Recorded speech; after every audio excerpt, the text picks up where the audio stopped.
오늘 본문에는 예수님이 예루살렘으로 여행하는 여행 기사 중에 한 사건을 우리에게 소개합니다. 이 여행에 제자들이 동행합니다.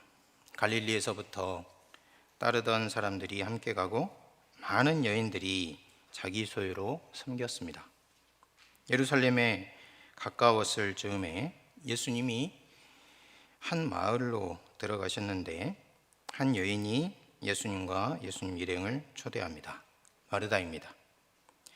마르다에게 마리아, 아람어로 미리암이라는 동생이 있었는데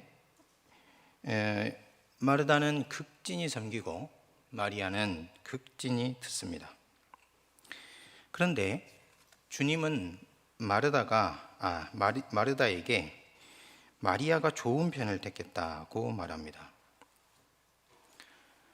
주님이 이 말씀을 하신 순간부터 지금까지 많은 사람들이 질문했습니다. 때로는 불편한 마음을 품기도 하고 때로는 올라오는 분노를 드러내지 않으려고 애쓰면서 질문합니다. 이것이 칭찬이라면,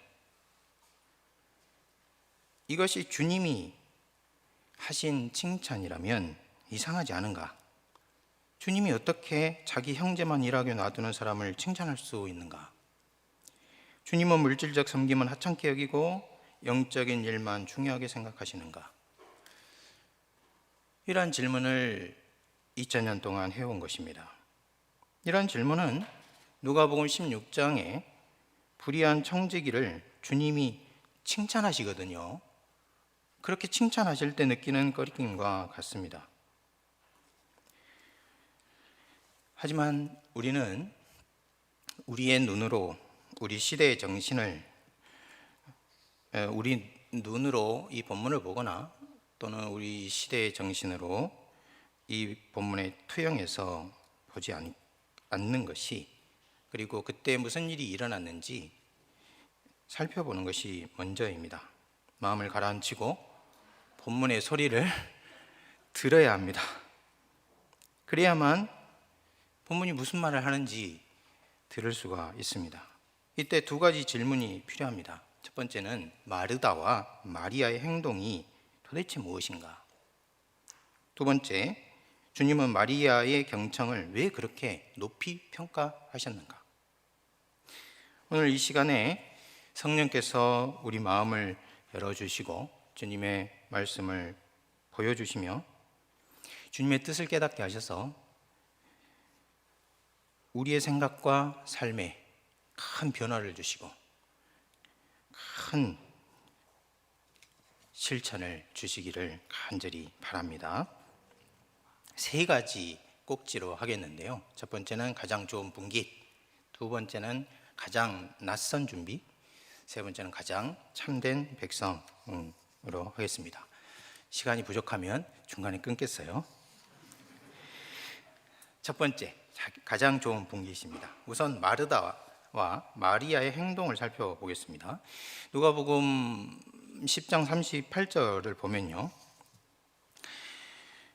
마르다가 조금 독특해요. 마르다라는 사람을 소개하는데 집주인으로 소개합니다. 왜냐하면 마르다가 직접 주님을 초대하기 때문입니다. 그리고 이 집주인 마르다에게 마리아라는 동생이 있었어요.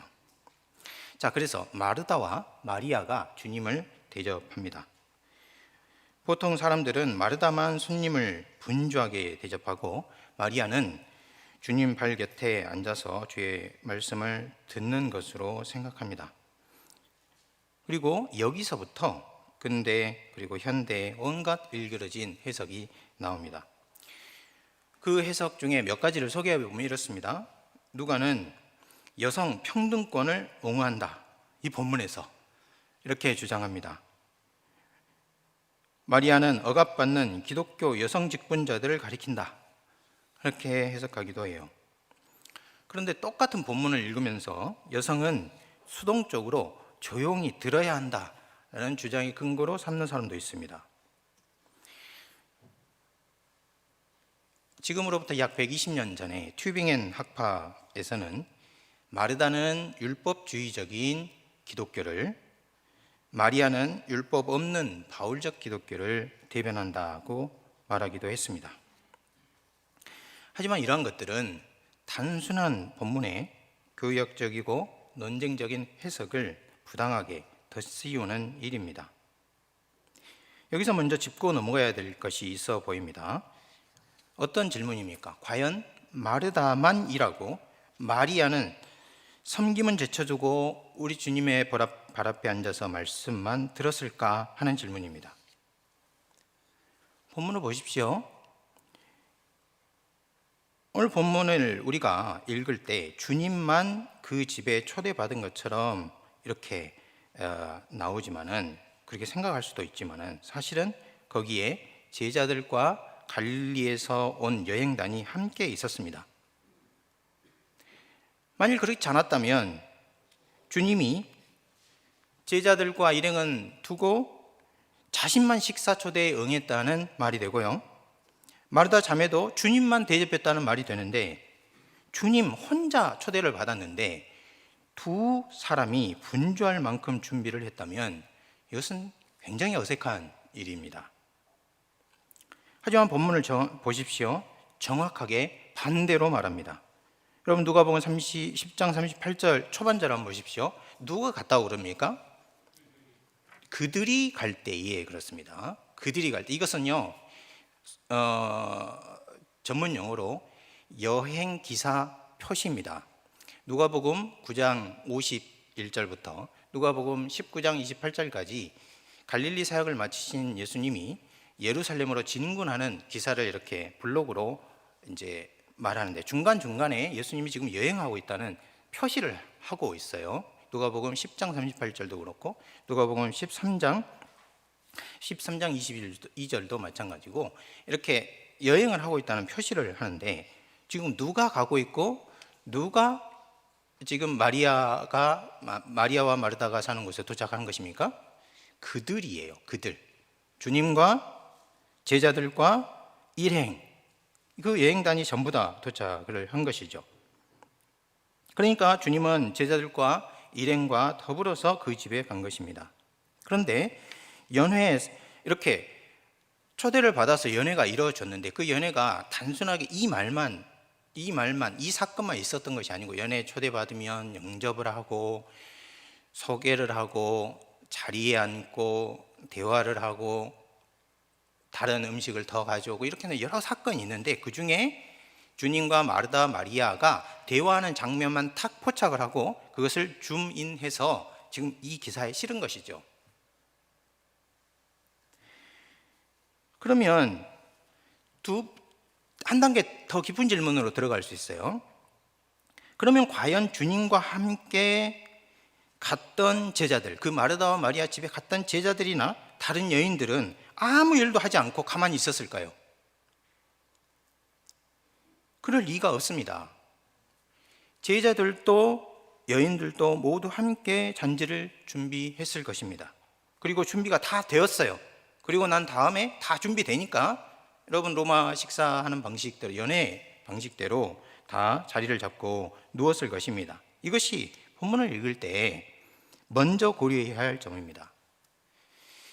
다음은 당시 유대사회 관습을 고려해야 해요. 유대교는요, 여인들에게 율법 준수를 요구했습니다. 율법을 준수하도록 요구하려면 율법을 가르쳐야겠죠. 그래서 가르쳤습니다. 그런데 이 율법을 가르칠 때 어디까지나 여성에게 해당되는 사항에만 국한을 했고, 또 그 일을 가르칠 때 어머니, 아들, 딸의 관계로 한정을 했습니다. 그러니까 유대인들 중에는 여성은 제자로 랍비 제자의 관계 속에 들어가는 일이 있어요, 없어요? 없습니다. 주님 당시에도 그랬고 그 후에도 드뭅니다. 그것을 알 수 있는 것은 탈무드나 미드라시, 미시나를 보면 여성 랍비는 한 명도 등장하지 않아요. 따라서 마리아가 주님의 발치에 앉아서 그 말씀을 들었다 하는 표현이, 예를 들어서 바울이 사도행전 22장에서 내가 가말리엘의 발 앞에서 우리 조상들의 엄격한 율법 교육을 받았다 하고 말할 때 표현이 그 말과 같다 하고 보면은 곤란하다는 거예요. 표현이 같다고 해서 너무 성급하게 그 표현이 가르치는 내용도 같다는 결론을 내려서는 안 된다는 것입니다. 특히 마리아가 주님과 다른 제자들이 다 있는데 주님과 자신이 랍비 제자 관계가 있으니 누가 인정해 준 것도 아닌데 스스로 그렇게 주장을 하고, 나는 당연히 주님 발 앞에 앉아서 들을 권리가 있다 그렇게 생각하면서 지금 현재 우리가 생각하는 대로 이 본문의 행동을 했다면 그것은 오해입니다. 물론 주님은 당시 사회관과 관습으로 사람을 대해야 하지 않았습니다. 그렇기 때문에 우리 주님은 어린이도 여성들도 노예도 심지어 세리나 창녀도 자유민 남자와, 그러니까 유대인 자유민 남자와 똑같이 대하셨어요. 왜냐하면 주님께는 그들이 어떤 사회 신분적으로나 어떤 성별이나 어떤 다른 것으로 규정되기보다 주님의 눈에는 그들이 모두 하나님의 형상을 지닌 인간이요, 그 형상을 잃고 자신이 찾아야 할 그런 백성들로 여겼기 때문입니다. 하지만 여기서 핵심은 주님이 사람을 어떻게 보느냐, 그것이 문제가 아닌 것이죠. 과연 마리아가 제자들도 다른 여인들도 마르다도 다 무시하고 주님 앞에 나아가서 자신을 주님의 제자로 주장하고 제자들만이 하는 행동을 했고, 주님은 그러한 자기 중심적이고 주변을 전혀 돌아보지 않는 행동을 칭찬했을 것인가 하는 것입니다.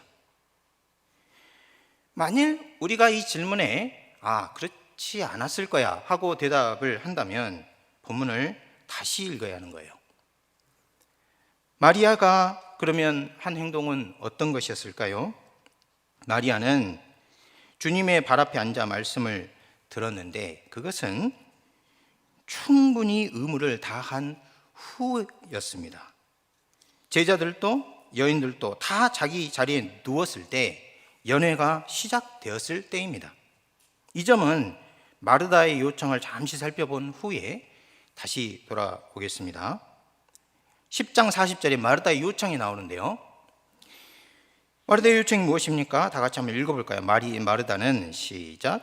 마르다는 준비하는 일이 많아 마음이 분주한지라 예수께 나아가 이르되 주여 내 동생이 나 혼자 일하게 두는 것을 생각하지 아니하시나이까 그를 명하사 나를 도와주라 하소서. 여러분, 이 말씀을, 이 마르다의 말을 들을 때 여러분 좀 이상하지 않습니까? 이 본문을 읽을 때 한 번도 이상하게 생각하지 않았다.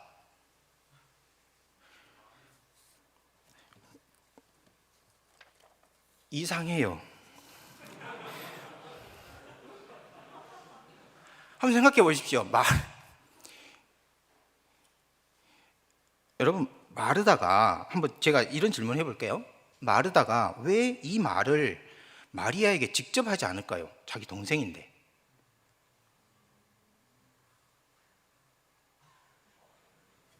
아니, 왜 주님께? 요즘 탑다운 방식이 더 나으니까.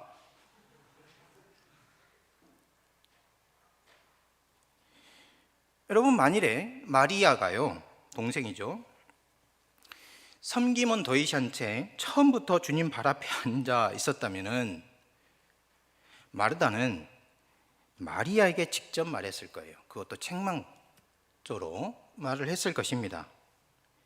그렇기 때문에 우리말 번역이나 우리의 상상과는 다른 상황이 그 당시에 있었을 수 있습니다. 어떤 상황입니까? 마르다와 마리아는 준비를 마치고 이제 앉아서 음식을 먹기 시작합니다. 그런데 마르다가 연회가 시작되었는데 할 일을 더 생각해낸 거예요. 사방으로 눈을 돌린 거예요. 그래서 그 일을 하기 위해서는 모든 사람이 다 준비를 하고 연회에 참여했는데 마리아가 선을 거두려 줬으면 좋겠다 하고 생각한 거죠. 마르다는 호스트로서 더 잘하고 싶은 것이죠. 여러분, 이것은 너무나 귀한 마음입니다. 하지만 이 귀한 일이 잠깐 선을 넘으면, 선한 일이 잠깐 그 도를 지나치게 되면은 마르다처럼 되는 것입니다. 자신이 세운 원칙 위에, 자신이 세운 목표에, 심지어 주님도 따라야 하는 것처럼 생각할 수 있어요. 여러분, 우리가 이런 실수를 할 때가 얼마나 많이 있습니까? 우리는 이런 가치관에서 태어나고 자라기 때문에 이것이 어떤 것이 선을 넘는 것인지, 어떤 것이 멈춰야 하는 것인지 세심하게 분별하는 것이 굉장히 어렵습니다. 주님은 그 선이 어딘지를 지적해 준 것입니다. 지금 준비하는 것으로 충분하다. 그러지 말고 이제 너도 참여해라. 연회에 참여하고 대화에 참여하고 하나님 나라의 일에 참여하라. 그러면서 마리아는 좋은 편을 택했다고 주님이 선을 그어주신 거예요. 그러면 이제 다음으로 우리가 해야 될 건 마리아가 좋은 편을 택하였다는 말을 했는데요. 주님께서 그렇게 말씀해 주셨는데 이게 무슨 말씀일까요? 여기서 좋은 편이라는 말은 원급으로 표현한 최상급입니다. 그러니까 최상급이니까 좋은 편을 택했다 이렇게 말할 수 있는데, 최상급 표현이니까 의미상 가장 좋은 편을 가리켜요. 가장 좋은 편. 그런데 우리말 편이라는 말은 본래요 몫이나 분깃을 뜻합니다. 그렇다면은 이걸 어떻게 번역할 수 있겠어요? 가장 좋은 편을 분깃으로, 몫으로 번역하면 가장 선한 분깃을 택하다는 개념이 나오는 것이죠. 그리고 가장 선한 몫을, 분깃을 택했다 하는 개념을 지금 주님께서 마리아에게 쓰고 있는 것입니다. 이것은 독특한 표현인데요, 이 말의 용례가 독특합니다. 신구약에서 이 말은 거의 예외 없이 상속을 가리켜요. 상속. 여호와의 분깃은 이스라엘이요 하고 신명기 32장 9절에서 말합니다. 고린도후서 6장 15절에 보면 믿는 자와 믿지 않는 자가 나눌 상속이 없다 말하고요. 사도행전 8장 21절에 보면 시몬 베드로가 시몬 마구스에게 진정으로 회개하지 않고 믿지 않는 자는 새 시대에 분깃이 없다 하고 선언하고, 바울도 골로새서 1장 12절에 신자는 반대로 성도 곧 거룩한 무리들이 받을 기업에 자기 몫을 갖는다 하고 말합니다. 그러면 이것을 본문에 적용해 보면 마리아는 주님이 오심으로 임한 나라에 가장 선한 분깃을 어떻게 해요? 택하였고 거기에 참여한 것입니다. 그 용어, 표현을 우선 살펴봤습니다. 그런데 이 말의 독특함은 여기서 그뿐만이 아닙니다. 이 표현이 등장하는 문맥도 독특해요. 이것은 랍비들이 사용하던 정형화된 공식인데요, 몇 가지 예를 들면 다음과 같습니다. 랍비 나흐만, 4세기에 활동했던 랍비가 랍비 쉐머의 말을 전하는데, 탈무드 키두심에 보면 이렇게 돼 있어요. 제가 읽어볼 테니까 여러분들 잘 들어보시기 바랍니다. 한국말 번역이 없기 때문에 여기서만 들을 수 있는 거예요.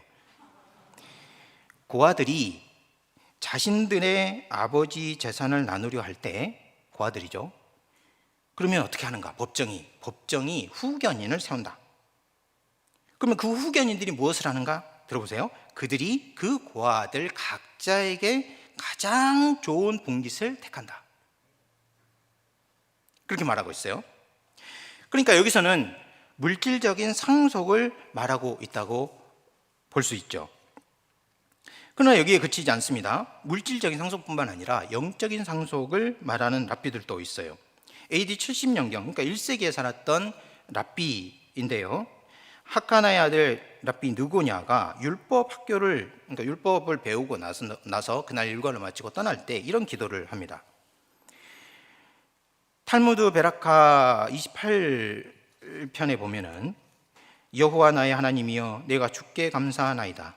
나로 율법 학교에 앉은 자들과 함께 나의 분깃을 나누게 하시고 시장 거리 어귀에 있는 자들과 나의 분깃을 나누지 않게 하심을 감사하나이다. 여러분, 이 시장 거리 어귀는 무엇일까요? 어디서 들어본 것 같지 않아요? 들어봤어요.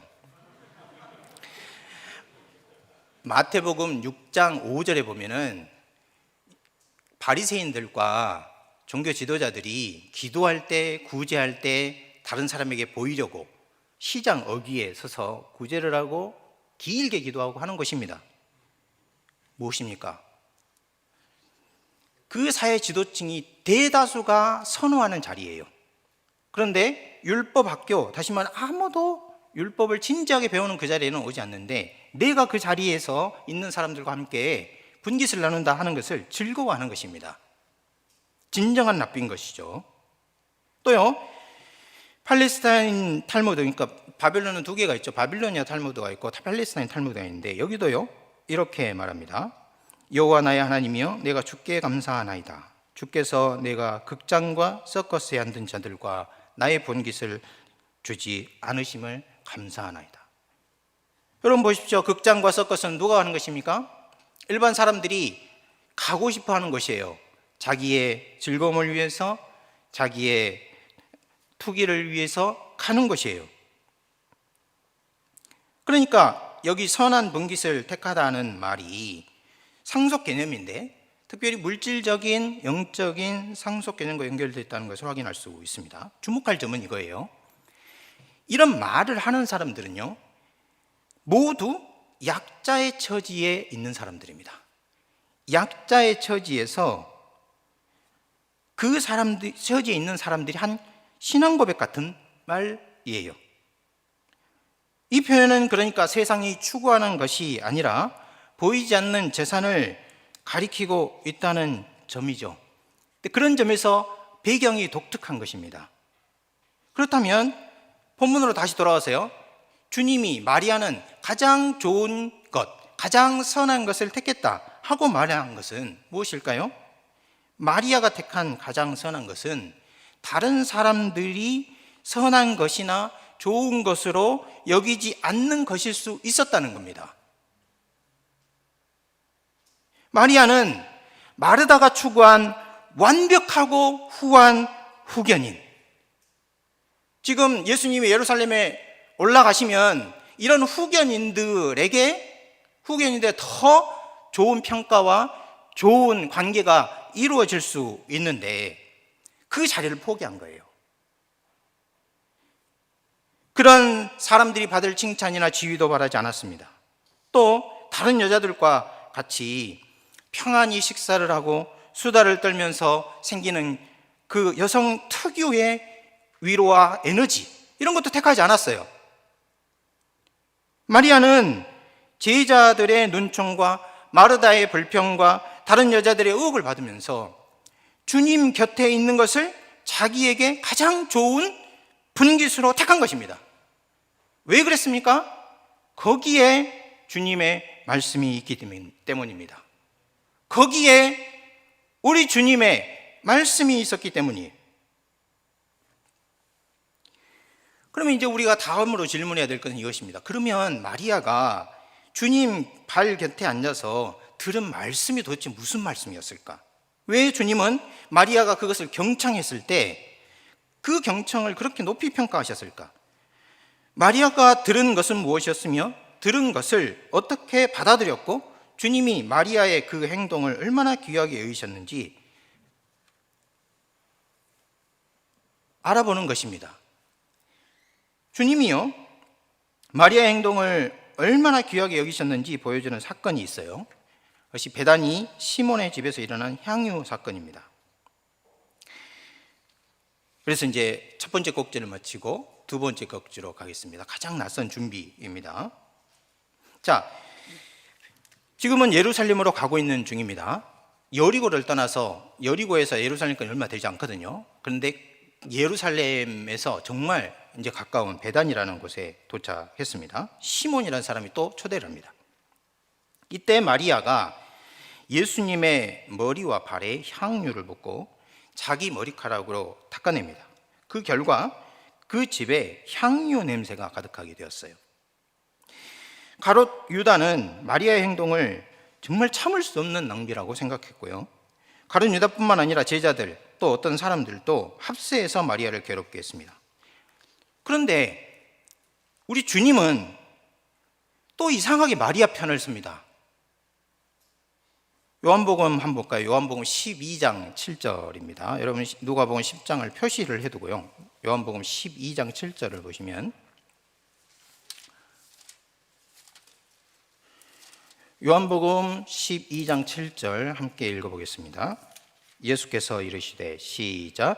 예수께서 이르시되 그를 가만두어 나의 장래날을 위하여 그것을 간직하게 하라. 요한복음 12장 7절 말씀을 직역하면 이렇습니다.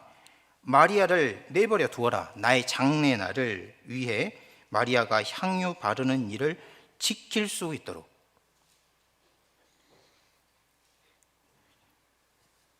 다시 말해서 마리아는 예수님이 죽으실 것을 알았습니다. 어떤 경로를 통해서 그 사실을 알게 됐는지는 알 수 없지만은 예수님이 죽으신 후에 정식 장례 절차를 밟아서 장사되지 못할 것을 미리 안 것입니다. 혹 독자들은 이렇게 생각할 수 있어요. 가룟 유다에게 비난받고 있는 마리아를 예수님이 변호하시고 마리아의 행동이 의도하지 않은 의미를 거기에 부여해 준 것이다. 아닙니다. 우리 주님은 없는 것을 있는 것으로 쳐주신 적이 없어요. 복음서에 보십시오. 복음서에 보시면 예수님께 나왔던 죄 많은 여인, 그 마음속에 더 큰 사랑이 있었습니다. 그리고 그 믿음이 그녀를 구원한다고 예수님이 선언하셨어요. 예수님께 나온 중풍병 환자와 친구들에게도 바디메오나 삭개오에게도 의지와 실천, 내용으로 가득 찬 믿음이 있었습니다. 그래서 그들이 기적을 경험한 것이에요. 이 관찰이 맞다면 이것은 그야말로 놀라운 일입니다. 마리아에게는 예수님이 십자가에서 죽으실 것이다, 정식 장례를 할 수 없을 만큼 급박한 상황이 올 것이다 라는 지식과 확신이 있었다는 말이 되기 때문에 그렇습니다. 예수님이 갈릴리에서 예루살렘으로 진군을 시작하기 전에 자신이 고난을 받고 죽으리라고 말씀하셨어요. 예루살렘 여행 기간 중간중간에도 시간만 나면은 제자들을 따로 다른 사람이 있는 곳에 떨어뜨려서 이 내용을 계속해서 말씀하셨습니다. 그런데 어떻습니까? 여러분, 십자가 전에 갈릴리를 출발한 후에, 갈릴리 있을 당시에 예수님이 하신 이 말씀을 마음에 든 사람이 있었습니까? 예수님의 12 제자들 중에 예수님이 하신 말씀을 마음에 드는 사람이 없었어요. 베드로는 어떻게 메시아가 죽습니까? 그게 말이 됩니까? 하고 예수님을 마치 책망했습니다. 예수님이 바다와 바람을 책망하듯이, 예수님이 마귀를 책망하듯이 그와 똑같은 말을 써서 예수님을 책망을 했어요. 용기가 대단해요. 그러니까 우리가 지금 우리 시대 정신에 꽉 이렇게 묶이면 무엇을 상대화해야 되는지, 무엇을 절대시해야 되는지를 모르는 거죠. 베드로 같은 행동이 나오는 거예요. 베드로만 그랬습니까? 야고보와 요한은 자리를 구합니다. 12 제자들은 누가 높은가 논쟁합니다. 사람들은 하나님 나라가 곧 임할 것이라고 생각합니다. 그러므로 주님의 말씀을 주님이 말씀하신 대로 받아들이는 사람은 마리아가 유일한 거예요. 마리아는 어떻게 그렇게 할 수 있었을까요? 만일 요한복음 12장 1절 이하에 나오는 마리아, 그 마리아가 마르다의 동생이고 누가복음 10장에 등장하는 바로 그 마리아라면은요, 해석에 실마리가 있어요. 그에게 마리아라는 동생이 있어 주의 발치에 앉아 그의 주의 말씀을 듣더니 마리아는 이 좋은 편을 택하였으니 빼앗기지 아니하리라. 마리아는 주님의 말씀을 들은 것입니다. 듣고 마음에 간직한 거예요. 그러면 왜 예수님은 주의 말씀을 들은 것을 마리아가 택한 최고선이라고 평가했는가? 이제는요, 오늘 본문에서 다시 누가복음 10장으로 가서요, 본문을 조금 시야를 확대해서 읽어보겠습니다. 마리아 마르다 이야기는 앞에 영생에 관한 예수님의 대답의 일부였다는 것이 드러납니다. 앞에 본문 10장 25절부터 읽어보면은 어떤 율법사가 예수님께 영생이 묻습니다. 그리고 예수님은 대답을 하는데 이 대화 과정에 이런 대화가 오고 가죠. 율법 교사가 묻습니다. 선생님, 내가 무엇을 하여 영생을 얻을 수 있습니까? 예수님이 대답합니다. 율법에 무엇이라고 기록되었으며 네가 어떻게 읽느냐? 율법 교사가 말합니다. 내 마음을 다하며 목숨을 다하며 힘을 다하여 뜻을 다하여 주 너의 하나님을 사랑하고 또한 내 이웃을 내 자신같이 사랑하라 하였습니다. 예수님이 이렇게 대답하는 율법 교사에게 내 대답이 옳도다 이를 행하라 그러면 살리라 이렇게 말했어요. 율법 교사는 뭐라고 했습니까? 내 이웃이 누굽니까? 이렇게 물었죠. 그래서 예수님이 사마리아인의 비유를 말씀하셨습니다. 마치신 후에 내 생각에는 이 세 사람 중에 누가 강도 만난 자의 이웃이 되겠느냐? 그러니까 지금 이거죠. 율법 교사가 하나님을 사랑하고 이웃을 사랑하라 했습니다. 그러면 이웃에 대한 대답을 비유로 말한 거예요. 대답을 합니다. 자비를 베푼 자이죠. 이웃에 관한 문제는 끝났습니다. 그러면 뭐가 남습니까? 영생에 관한 질문 중에 하나님을 사랑하고 힘을 다해, 목숨을 다해, 그리고 영혼을 다해 자기 존재를 다해서 하나님을 사랑하는 문제가 남는 거예요. 그런데 예수님은 자, 이웃에 대한 문제, 자비를 베푼 자죠. 그럼 가서 너도 이와 같이 하라 말씀하셨습니다. 율법 교사가 어떻게 했는지 그 다음에 내용이 나옵니까? 안 나옵니까? 나오지 않습니다. 누가가 이렇게 쓰는 곳이 많아요. 예를 한번 들어보겠습니다. 사도행전도 있고 누가복음도 있는데요. 누가복음 22장에 가보면 예수님 겟세마네 기도가 나오죠. 그 바로 앞에 누가복음에 보면은 22장에 보면은 그가 불법자의 동료로 여김을 받았다 그럽니다. 그런 다음에 보면 그 말 바로 다음에 이사야의 말씀에 보면은 그가 죄인을 위하여 기도하였더라 그 말씀이 있는데요. 누가복음에 그게 안 나와요. 대신 뭐가 나올까요? 겟세마네 기도가 나오는 것이에요. 이런 형태의 것은 여기만이 아니고 누가복음과 사도행전에 여러 곳에서 찾을 수 있습니다. 그렇기 때문에 그러면 앞에 있는 영생에 관한 질문, 비유, 대답 그것과 뒤에 나오는 마리아 사건을 함께 연결해서 읽어보면 이 이야기는 율법 교사의 반응과 실천에 대한 침묵 부분에 들어가 있는 것이라는 것을 알 수 있습니다. 독자들은 이 비유를 통해서 율법의 해부도를 엿볼 수 있습니다. 이것이 무슨 말입니까? 앞에 비유를 했고 거기에 대답을 했으며 그리고 너도 이와 같이 하라 했는데 아무 반응이나 대답이 없는데 이어지는 마리아 마르다 이야기는 이 율법의 내부를 보여주는 것입니다. 자, 그러면 이걸 피상적으로 읽으면 이렇습니다. 만일 이 비유에 나오는 인물들의 행동 그리고 마리아 식사 초대 사건에 등장하는 행동들을 비교해 보면은 사마리아인의 실천의 자리에 어떤 게 있을까요? 마리아의 섬김이 마르다의 섬김이 있습니다. 그리고요 제사장과 레위인의 무실천 자리에 마리아의 들음이 있어요. 그러면 이상하죠? 이상한데 자꾸 안 이상하는 것처럼 반응을 하시니까 제가 앞으로 나가기가 힘들어요. 이걸 구도대로 읽어보면요 너도 가서 이와 같이 하라 마르다 실천 자리가 그 자리에 딱 들어오는 것처럼 보여요. 왜냐하면 마르다는요 계명을 듣고 암기하며 대답할 줄은 알지만 자비를 베푼 이가 율법의 참 정신을 실현한 사람, 사람인 것과 일치하고 또 율법 정신은 알지만 실천이 없는 사람들과는 다르기 때문이 그렇습니다. 그러면 이에 반해서 마리아는요, 누이가 손님 대접으로 사방으로 눈과 마음이 흩어져 있는 이런 상황에도 아랑곳하지 않고 주의 말씀만 듣는 것처럼 보여요. 그런데요, 이 말씀을 조금만 더 깊이 들여다보면은 무엇이 진정한 이웃사랑이고 무엇이 진정한 주님 사랑이며 영생을 얻는 일인지 드러납니다. 주님은 마르다 섬김 자체를 책망한 것이 아닙니다. 또한 마리아가 일하지 않은 것을 칭찬한 것도 아닙니다.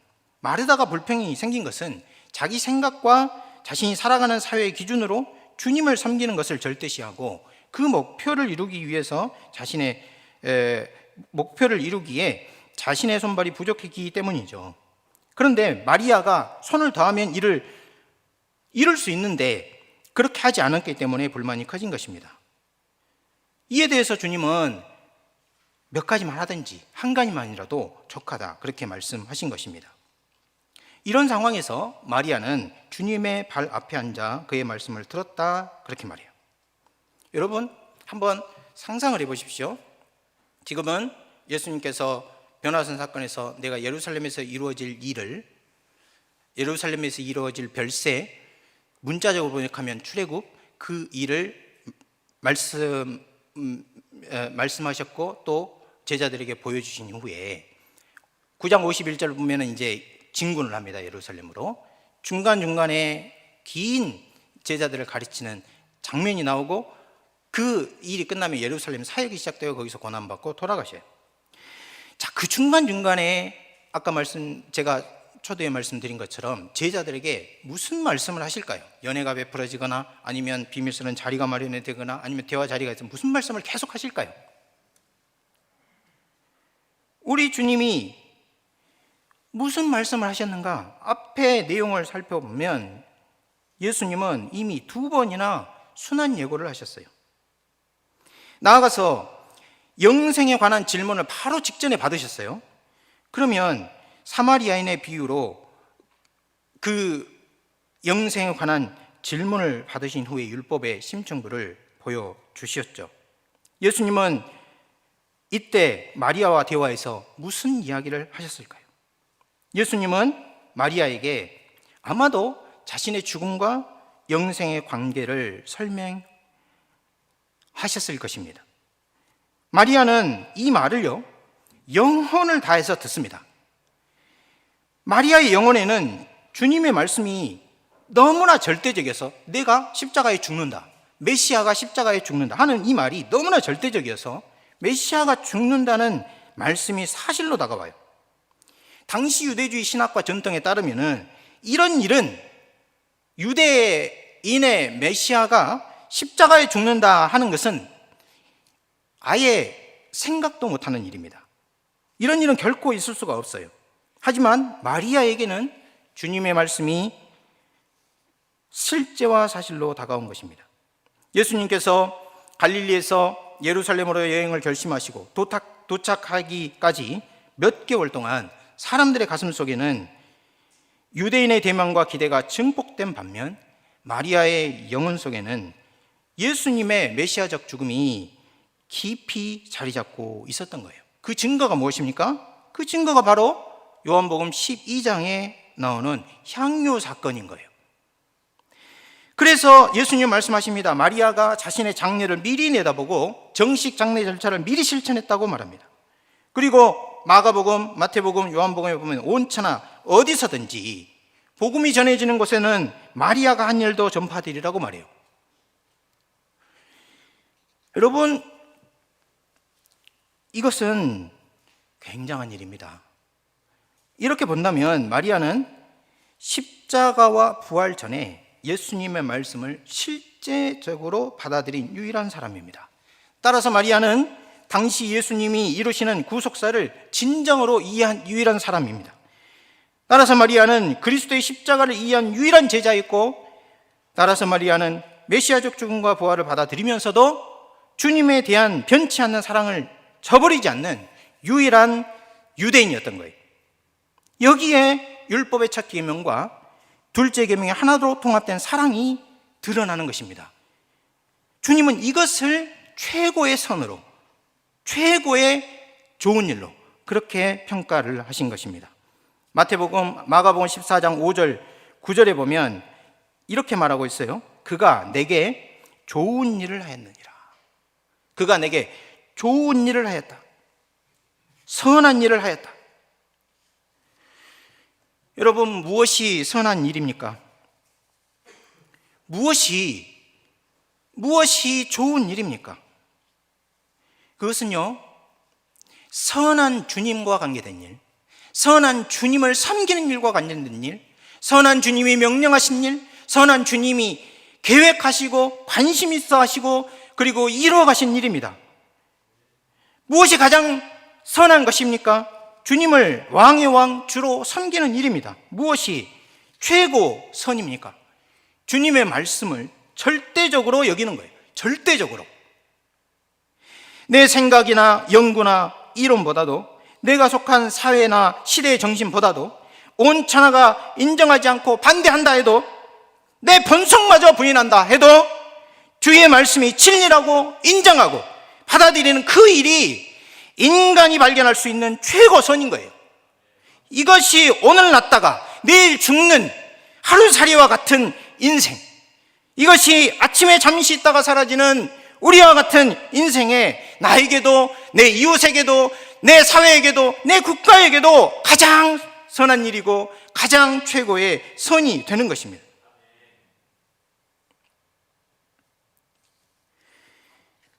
그렇기 때문에 우리 주님은 없는 것을 지어서 마리아에게 칭찬하신 것이 아닙니다. 세 번째 꼭지를 하던 시간이 다 돼버렸어요. 말씀을 맺겠습니다. 여러분, 우리가 이 본문을 읽을 때 두 가지 오해를 제거해야 돼요. 하나는 이것입니다. 본문이 마르다와 마리아를 대조하고, 또는 마르다의 행동과 마리아의 행동을 대조하고 들음은 높이고 실천을 낮춘다는 해석을 제고해야 하는 거예요. 여러분, 본문이 마치 말씀을 듣는 일에 집중해야 한다, 실천적 섬김은 말씀을 듣는 일보다 낮은 일이다, 혹 실천적 섬김과 말씀 경청이 충돌하는 상황에서는 실천적 섬김은 무시해도 좋다 하는 것을 지지해주는 본문으로 읽어서는 안 되는 것입니다. 이것은 본문을 정확하게 거꾸로 읽는 거예요. 주님은 그렇게 말씀하신 적이 없어요. 오히려 우리 주님은 이렇게 말씀하시죠. 교회와 이웃에 있는 가장 작은 자가 줄일 때, 목마를 때, 옷이 없을 때, 나그네가 되었을 때, 감옥에 갇혔을 때, 그때 어떻게 하라고 그럽니까? 병 들었을 때 어떻게 하라고 그래요? 그들을 찾아가서 돌보고 먹이고 마시우고 방문해서 위로하고 하라고 말씀하십니다. 그것이 곧 자신에게 한 일이라 그렇게 말씀하셨어요. 작은 실천은 도외시하고 큰 일에만 신경 쓰는 사람들이 있었는데, 그들에게는 뭐라고 말씀하셨습니까? 너희 평생에 나를 한 번도 섬긴 일이 없다, 그렇게 말씀하셨어요. 그러니까 그들이 뭐라고 말합니까? 언제 우리가 그렇게 했습니까? 주님이 나타나셨더라면, 주님이 여기 계셨더라면 내가 극진히 대접하고 극진히 듣고 극진히 섬겼을 것입니다. 이렇게 반문할 때요, 주님이 뭐라고 대답하셨습니까? 이 지극히 작은 자에게 하지 않은 것이 곧 내게 하지 않은 것이다 말씀하셨어요. 여러분요, 우리 인생에는 실천하지 않으면 결코 할 수 없는 일들이 많이 있습니다. 실천하지 않으면 결코 할 수 없는 거 있어요. 그 중에 무엇이 있습니까? 그 중에 여러분 의무 중에 속하는 거, 여러분이 마음의 사랑과 또 그 사랑과 의무를 결합해서 해야 될 거, 예를 들면 말씀 읽기, 설교 준비 말고, 수업 준비 말고, 자기의 영혼을 위해서 하나님과 교제를 위해서 말씀을 읽는 것, 기도하는 것, 실천하지 않으면 그 비밀을 결코 알 수가 없어요. 또요, 경건에 속한 것뿐만 아니고 하나님께서 말씀에 규정해둔 여러 가지 가치들, 그거는요 실천하지 않으면 결코 알 수 없습니다. 되돌려 받을 가능성이 없을 때도 주는 것, 변화 가능성이 전혀 보이지 않는데도 사랑하는 것, 내 시간과 재능을 쏟아서 다른 사람을 살찌우고 부유하게 하는 일, 손을 펴고 마음을 열 때 찾아오는 기쁨, 이런 것들은요 모두 실천적인 지식이에요. 여러분, 이 실천적인 지식이 없다면 여러분의 지금 노력이, 여러분이 추구하는 것이 무슨 소용이 있겠습니까? 여러분, 의사가요 의학 지식을 많이 얻어서 박사가 된다고 해봐요. 그렇게 해야죠, 좋은 의사가 되려면. 그런데 환자를 치료할지 모른다면 어떻게 되겠습니까? 지식을 많이 얻고 환자를 치료하는 기술을 익혔어요. 그런데 그 의사에게 환자를 사랑하는 마음이 없다면 어떻게 될까요? 그 지식은 아무 소용이 없는 거예요.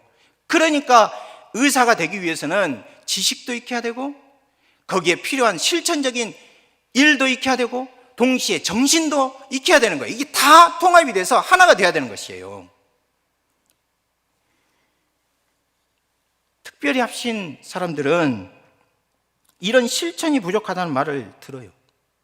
합신인들은 성도들과 주변 사람들의 필요를 돌보는 일에 서툴다, 다른 사람들에 대한 공감력이 약하다, 선물이나 장학금을 받아도 감사할 줄 모른다. 오늘 본문은 마리아의 경청을 이상화하는 말씀이 아니에요. 오늘 본문은 마르다의 실천을 비난하는 본문이 아닙니다.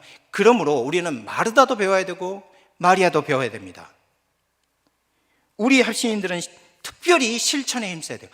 마르다처럼 선을 넘는 일이 있은 후에야 그 선을 넘지 않는 선으로 올 수 있다는 걸 기억하셔요. 그러므로 실천이 조금 과하다 할 정도로 더욱 힘써야 됩니다. 선을 행하고 사랑과 실천, 포용과 인내, 공감과 감사가 넘쳐야 그제야 균형 잡힌 지점으로 돌아올 수 있다는 걸 기억하셔야 합니다. 두 번째는 마리아와 마르다의 행동을 대조하고 마리아의 들음을 교회나 개인 생활에서 말씀 읽고 듣고 묵상하는 일에 피상적으로 적용하는 일을 제고해야 해요. 마리아의 경청에는 이런 것보다 훨씬 깊은 차원이 있는 것입니다. 여러분, 그것은 무엇입니까? 주님과 주님의 말씀에 대해서 자신의 존재와 영혼과 힘을 다해서 긍정하고 수용하는 거예요. 여러분, 이것은 온 세상의 주류 모임, 주류 흐름과 반대된다는 걸 기억하시기 바랍니다. 마리아가 가장 좋은 편을 택했을 때 그것은 자신의 의무를 다하고도 다른 사람이 택하지 않는 그것을 택하였고, 그것 때문에 우리 주님이 높이 평가하신 것입니다. 마리아는 아무도 고난당하는 메시아, 십자가에 죽는 왕을 이해하거나 받아들이지 않을 때 그 일이 실제로 일어나고 그 일을 통해서만 정말로 하나님 나라가 세워진다는 사실을 인식하고 수용한 사람입니다. 그래서 미리 장사를 준비한 것이에요. 세상의 생일을 미리 축하한다는 말은 들어봤어도 장례를 미리 준비하고 그 장례를 그 당사자요, 자기 죽음을 미리 준비했다는 것 때문에 기뻐하고, 이런 일이 너무나 이상한 일이 벌어지는 거잖아요. 따라서 마리아는 종말론적 왕을 알아본 첫 번째 사람입니다. 여러분 공부하는 동안 신학하는 비밀과 신비를 깨닫기 바랍니다. 여러분이 할 수 있는 최선이라고 생각하는 것보다 더 하셔야 돼요. 그래야만 하나님께서 여러분을 빚으시는, 여러분이 깨져야 할 거 아닙니까? 지금 나는 이대로 아무 모양도 변하지 않고 그냥 들어봤어, 내가 한 번 읽어봤어? 그 지식으로 끝난다면 안 되는 거예요. 우리 학교는 공부하는 일도 또 여러 가지 일이 많은 학교입니다. 학생들이 감당할 수 있는 분량을 넘어선다고 말하기도 해요. 저는 그래서요, 우리 교수님들이 학생들을 정말 불쌍히 여겨주시기를 기대합니다.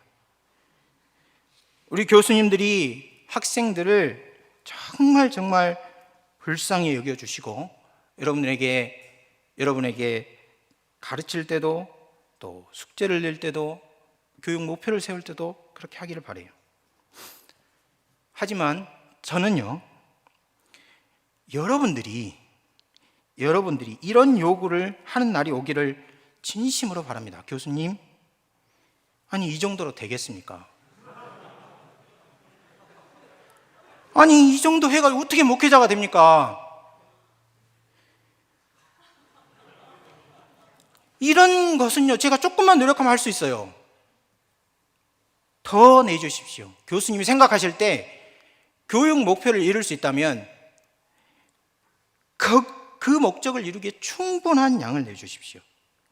건강과 지혜, 시간, 안정된 마음을 주시라고 마치 내가 장학금 달라고 기도하고 재정적인 필요, 건강의 필요 이렇게 기도하는 것처럼 하나님이 지혜를 주시지 않고 하나님이 마음의 안정을 주시지 않으면 결코 감당이 안 될 만큼 과제를 주십시오.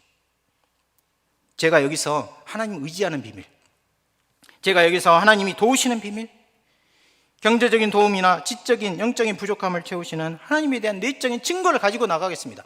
그런 요구를 하는 날이 오기를 바라요.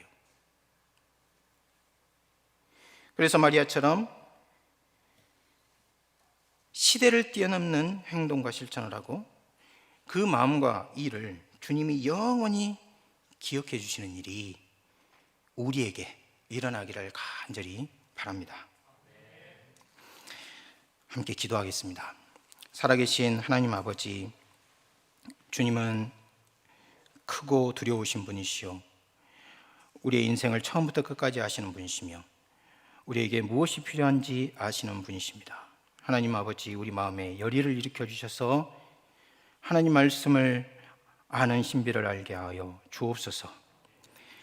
하나님의 말씀을 알아가고 거룩한 교리를 깨달아가며 이것이 무엇인지 마치 별을 관찰하는 천문학자처럼 자연의 신비를 연구하는 과학자처럼 새로운 마음을 가지고 호기심을 가지고 기대와 감격을 가지고 주님 앞으로 늘 나오는 학우들, 그리고 저와 교수님들, 우리 학교, 우리 교회가 될 수 있도록 도와주시옵소서. 우리 구주 예수 그리스도의 이름으로 기도합니다.